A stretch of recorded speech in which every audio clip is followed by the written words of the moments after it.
How's it going, everybody? I hope y'all having a wonderful, blessed day. If you have noticed, the Epstein files have finally been leaked. And yes, your boy Trump is all in it. Now we get to hear all the excuses from everybody that has been deceived. Have a wonderful, blessed day. This is for entertainment purposes only. Shalom.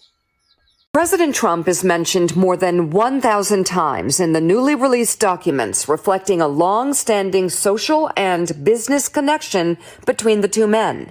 Previous document releases indicated Trump was listed as a passenger on Epstein's jet 8 times between 1993 and 1998. And now, the newly released documents include uncorroborated claims about Donald Trump. The White House, responding to the Miami Herald, referred to a statement on the DOJ website denying any credibility in the accusations against the president. Several other high-profile men are in the documents, including Peter Thiel, who in one of several emails was revealed to write, "That was fun. See you in 3 weeks." The context of the email exchange is unclear. Bill Gates shows up in an email written by Epstein, where Epstein claims Gates contracted an STD from a, quote, Russian girl and sought antibiotics to hide it from his wife.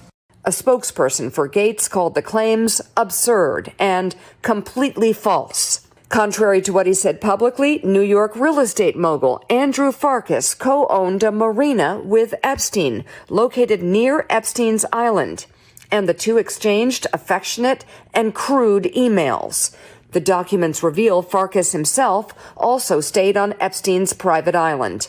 Another revelation? Farkas gave Epstein discounts on dockage and services at the marina, which served as a gateway to what's known as Epstein's so-called Rape Island.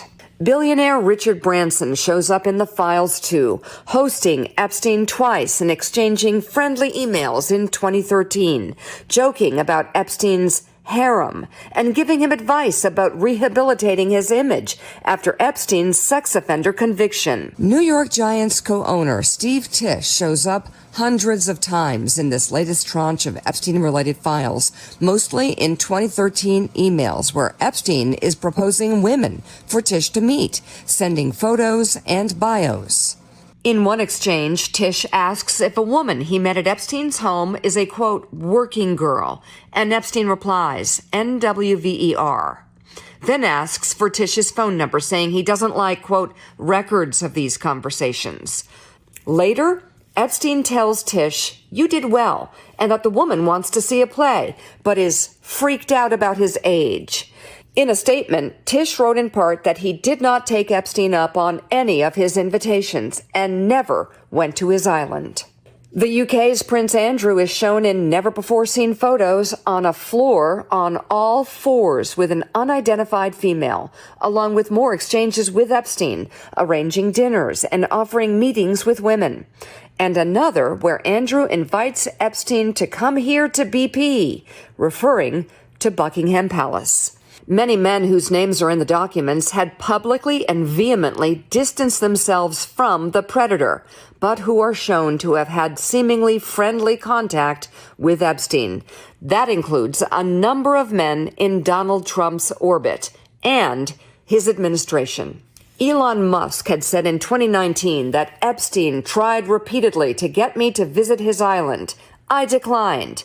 Yet, according to the newly released emails from 2012, he asked, are you coming by helicopter? Probably just Tallulah and me. What day/night will be the wildest party on your island? Musk has denied attending that party, nor ever visiting the island. Trump's Commerce Secretary Howard Lutnick in 2025 publicly described Epstein as gross and the greatest blackmailer ever, and that he had resolved years earlier never to be in the same room with him again, suggesting he had cut ties with Epstein. But according to the newly released documents, Lutnick arranged and carried out a private lunch with Epstein and his family on Epstein's private island. And Trump's newly nominated pick for chair of the Federal Reserve appears to have been invited to one of Epstein's social events. We do not know if he attended.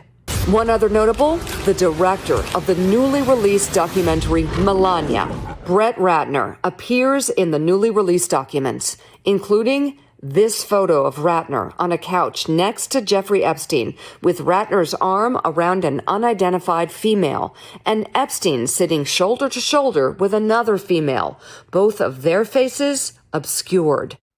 Multiple media outlets have reached out to Brett Ratner, who apparently you would think, you don't know, but you would think would be kind of on a media tour because of this Melania movie.